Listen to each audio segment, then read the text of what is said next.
नमस्कार, स्वागत है आप सबका हमारे चैनल अवधि रसोई में। आज हम बनावा जात है साबूदाना के खिचड़ी, जो उनकी व्रत में खावा जाता है। बहुत ज़्यादा स्वादिष्ट लागत है और एका खाए में बहुत बढ़िया लागत है। बनावे में बिल्कुल आसान है, तो आप एका ज़रूर बनाओ जब भी आप व्रत रहो। तो आपका अगर वीडियो ठीक लगी तो लाइक शेयर चैनल का सब्सक्राइब जरूर करो।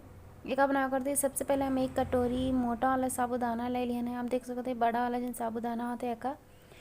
तो सबसे पहले का भिगावे का है तो का करा जी, कम से कम का 3 से 4 बार ज़्यादा पानी में अच्छे से मसल के धो लिया जी। तो ओकरे बाद में एका भिगावे करती रखा जाई। तो सबसे पहले एका हम पूरा अच्छे से 3-4 बार धो लेबै। ओकरे बाद में आपका बताई थे का करा जाई। तो एक हम अच्छे से धो लिया है और मन हल्का सा पानी है अभी नीचे, और बस हम आधा गिलास पानी और डाल देवे कि जितना मतलब कि साबूदाना है वही के बराबर में पानी रहे। बहुत ज़्यादा पानी डाले की आवश्यकता नहीं रहा थी। बस एक ढक के आप लगभग 3-4 घंटा करते रख दो ताकि अच्छे से फूल जाए, और जब भी फूल जाए तो अपने साइज में ही हल्का सा बड़ा भी हो जाए। तो एक हम 4 घंटा तक रख दिए ना। हाँ, ये अच्छे से फूल गया है। आप देख सकते हो एकदम अच्छे से अलग अलग दाना है एकदम बढ़िया से। तो अब एक हमें खिचड़ी बनावे का है। आप देखो इसे हम तोड़े तो एकदम अलग होएगा। तो एक करते हैं हम कढ़ाई में डाल देवे घी। तो एक बड़ा चम्मच भर के हमन घी डालन है, और जब घी बढ़िया से गर्म हो गया है तो वहाँ हम डाल देवे हरी मिर्ची 2 ठू, और थोड़ा के कढ़ी के पत्ता ले लिया है, अदरक ले लिया है थोड़ा के काट कर, और एक छोटा चम्मच जीरा। तो एक सबका एकदम बढ़िया अच्छे से चलाए का 1-2 मिनट तक अच्छे से पका लिए का है। आँच का मध्यम रखे का है।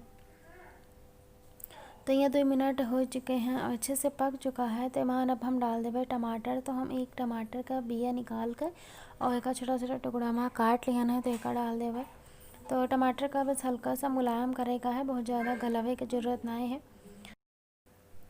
तो एक हम 2 मिनट तक बढ़िया से पका लिए है। अभी वहाँ हम डाल देवे 2 ठू आलू। तो आलू का हम उबाल के छील कर और छोटे छोटे टुकड़ा में कट कर लिए है।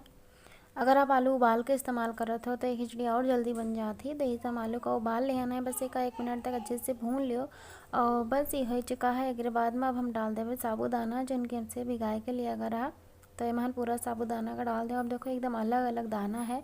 बहुत ही बढ़िया खिचड़ी बन के तैयार होती, एकदम बढ़िया खिली खिली, बहुत ही स्वादिष्ट लागत थी। तो एक अच्छे से मिला दो। उसके बाद में ईमान हम डाल देवे मूंगफली के दाना। तो हम 3-4 बड़े चम्मच के करीब मूंगफली का दाना का हल्का सा भून कर ले लिया है। नमक डाल दो स्वाद के अनुसार। ये सबका अच्छे से मिला दो। अगर आपका ज़्यादा तीखा पसंद है तो आप लाल मिर्ची का पाउडर डाल सको हो, और वहाँ नींबू का रस भी डाल सको हो, उससे और बढ़िया स्वाद आवत है। तो बस इका सबका एकदम अच्छे से मिला लो और एकदम बढ़िया बढ़िया खिचड़ी एकदम एक एक दाना अलग है। आप देख सको तो बन के तैयार हो चुकी है।